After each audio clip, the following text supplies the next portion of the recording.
Every season, the Premier League gives us headliners, £100 million stars, Ballon d'Or shouts, and the unachievable from certain players. But underneath all of that, there are players that give their all, shine week in, week out, but get no love. So we're going to show them some love today. So today we are shining the light on the top 10 most underrated players in the Premier League this season. I'm Midz MB, don't ask about the hat because I am absolutely freezing, just like everyone else in the UK.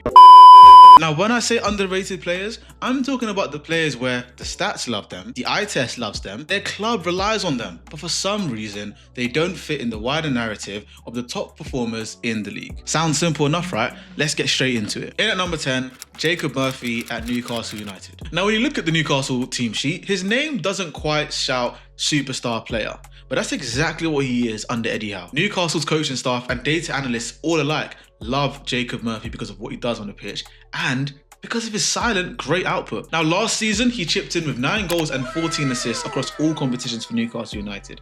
And this season, he's already been chipping in with the goals and assists, playing on either flank. He runs like a madman, presses, stretches the game, and he comes out with the occasional banger. For me, he's that perfect glue guy attacker. He makes everything in the attack work together, there's cohesion when he's in it, and I think without him, Newcastle probably won't be flying as much as they were last season, and even this season, where they've been struggling, I don't think they'd be getting as many points if they did not have Jacob Murphy in the team. For me, he's very underrated. In at number 9, Yegor Yarmolenko at Brentford. If you look at his pure defensive work, he's a monster. He's currently second in the entire Premier League for interceptions, only behind Moises Caicedo. This is showing that he's one of the top ball-winning midfielders in the Premier League. He sits in front of the back four, breaks up play, does the tackles, eats up space. He really does the ugly part of the game that holding midfielders are praised for. Now, you might not see any YouTube clips, you might not see any TikTok compilations about him, but managers absolutely love this type of player. Since Brentford lost their captain Christian Norgard to Arsenal in the summer, Yarmolenko has stepped into that holding position with ease and currently being one of the key cogs in Keith Andrews' side this season. If he was putting up these numbers and performances at a Champions League heavy hitter like Arsenal, Man City, Inter Milan, we'd be calling him one of the best defensive midfielders in the world. But because he plays for Brentford, he unfortunately gets no love. Now, according to Opta, he is number 1 for chances created via crosses in the entire division. And in addition to that, he actually leads the league for the amount of attempted crosses and completed crosses directly from open play. Now, despite Wolves looking terrible this season, at least statistically, and when we actually watch some of the Wolves games, as I have 1 or 2 this season, Hugo Bueno is one of the sparks in this team. Now, don't get me wrong, they've got players like Strand Larsen, they've got players like João Gomez, but these are players that you know that are good.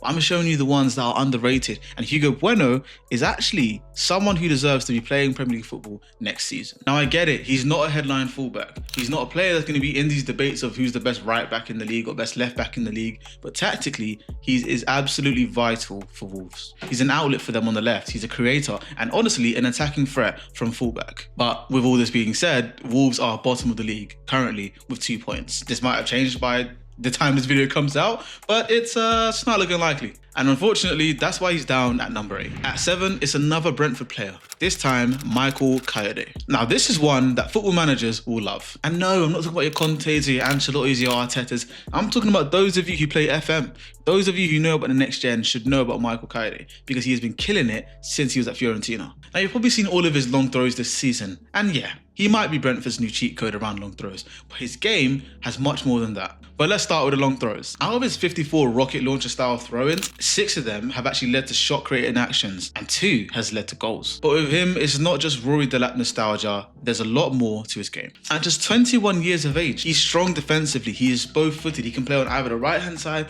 or the left-hand side. And against Liverpool, he showed that he is not afraid to go further up into pitch, he's not afraid to maraud into the attack and actually set things up himself with his wingers. Honestly, I think Michael Kayode in the next coming years can be playing for one of the top teams in the country, if not top teams in Europe. Number 6, we've got Alex Iwobi at Fulham. Now, if your memory of Alex Iwobi is inconsistency under Wenger, or even him mocking an opponent because of smelly breath, you are seasons behind. This year, his underlying numbers are actually quite crazy. Only 6 players in the league have created more chances this season. Now, not only that, for Fulham, he is definitely the main talisman. This season, he leads Fulham for assists, for expected assists, key passes, progressive passes, shot creating actions, the list goes on. He drops into midfield, takes the ball under pressure, he turns, he carries, he dribbles, and he always finds the right pass. Alex Iwobi is someone you can trust with the ball in midfield because he rarely loses possession. Dare I say he's Fulham's main main creative hub. Now again, you take all of these qualities, his chance created, the expected passes, progressive passes, expected assists, you drop this in a team like Chelsea, you drop it in a team like Liverpool, and you start to actually think this player might be one of the best players in the team. Now, I'm not saying that he'd be the best player at Chelsea or the best player at Liverpool, but simply what he brings to the midfield for Fulham definitely can be replicated at the top clubs in the division. And as it stands, this is why he makes the list of the top 10 underrated players in the league. Now, we're halfway through the list, so if you agree with some of the players that I've already put on this list, make sure you comment down below. And guys, who do you think is the most underrated out of all the players in the league? Who do you think is the most underrated? Comment down below and let's get back into the list. Halfway through the list at number 5, we have Iliman Ndiaye at Everton. To be blunt, he's been Everton's best player this season. He got 9 goals all of last year, but this season, in just 11 games, he already has 5 goal involvements for Everton. And on top of that, he ranks at the very top for the amount of expected assists for any other player in the Premier League. Again, this is behind some of the most elite creators, not only in the Premier League, but in world football. He carries the ball, beats players with ease, he creates things in attacks. He's that final third spark that Everton have been crying out since the days of Naismith and Morales. When he leaves for AFCON, there's a genuine fear for Everton's attack, because without him, they do look a bit toothless. But at least they have Jack Grealish, who's on a redemption arc this season that they might be able to rely on. But Iliman Ndiaye's impact is something that I don't think any player in the league right now can replicate. And that tells you exactly how important he is to this team. He's only in at number 5 because there's been a bit of noise around his name recently that has been, you know what I mean? It's been picking up. Slowly but surely, it's been picking up. Now, number 4 is a proper, if you know ball, you know ball. Eli Junior Kroupi at Bournemouth. He's 19 years old, fresh to the league, and in his first 8 games for Bournemouth, he already scored 4 goals. Now, those of you who like to dibble and dabble, watching a bit of the French league action, you guys know already, Lorient is a team that has a multitude of young talent, and Eli Junior Kroupi is just one of the most recent talents. And even The Guardian, a highly respected news outlet, highlighted him for his solo goal against Nottingham Forest. He picked up the ball, he carried it, he smashed it from range, showing confidence and ability. In a side that doesn't dominate possession, he's putting in top half output.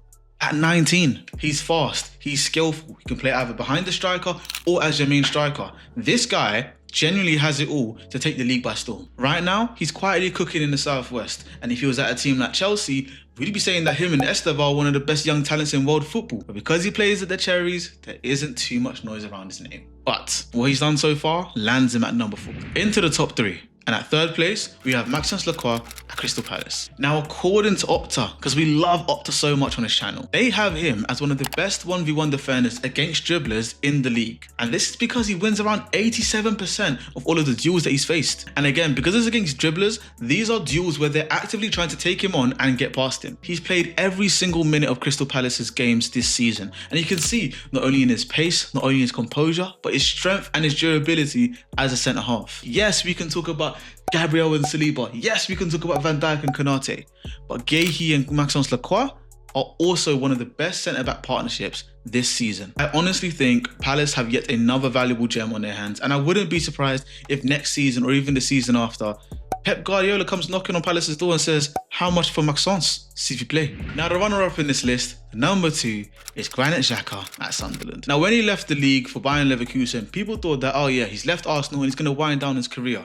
And then he went invincible at Bayern Leverkusen. And people thought, okay, cool. Surely now he's going to go wind down his career, retire somewhere in the MLS or Saudi, or maybe even go back to Basel. Now, ignoring the data, even his performances in the Premier League for Sunderland say the exact opposite. Granit Xhaka is here to stay and he's here to lead. He's covered over 124 kilometers of grass this season. That's more than any other player in the league. And the only players that are next to him are Elliot Anderson and his own teammate, Sadiki. Now, on top of that, he leads the league for the number of big chances created per game. So he's not just running around like a headless chicken. He's actually creating chances, and dangerous chances at that, for a Sunderland team who have just been in the Premier League for the first time in what feels like 2 decades. I know it hasn't been 2 decades, but it feels like it. It's been forever since I've had Sunderland here. He dictates the tempo, he protects the back line, and when the time is right, he finds killer passes to Isidore, killer passes to Adingra, killer passes to help Sunderland do what they're doing in this league, which is party poop and stun absolutely everybody. At Arsenal,